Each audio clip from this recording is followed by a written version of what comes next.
Tamam. Etapçı bu abla.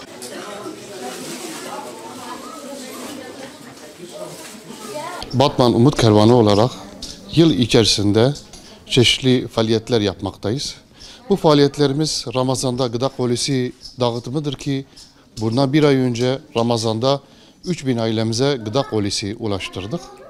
Kurbanlarda et dağıtımı yapıyoruz Umut Kervanı olarak. Geçen Kurban Bayramı'nda 700 baş kurban keserek 3000 ailemize yine kurban eti dağıtmıştık. Bazı dönemlerimizde giyim yardımları oluyor ki yine Ramazan'ın başında yetim ve muhtaç çocuklarımıza 500'ün üzerinde çocuğa giyim yardımı yapmıştık. Bugün de hayırseverlerin bize zekat olarak getirmiş olduğu giyimleri ve sadaka olarak göndermiş oldukları giyim yardımlarını yetim ve muhtaç ailelere dağıtıyoruz. İnşallah bugün 100 aileyi çağırdık. 100 ailemize giyim yardımı yapacağız. Yarın da 100 ailemizi çağırarak 200 ailemize bugün giyim ve ayakkabı yardımı yapıyoruz inşallah. Yarın da aynı şekilde 100 ailemize giyim ve ayakkabı yardımı yapacağız.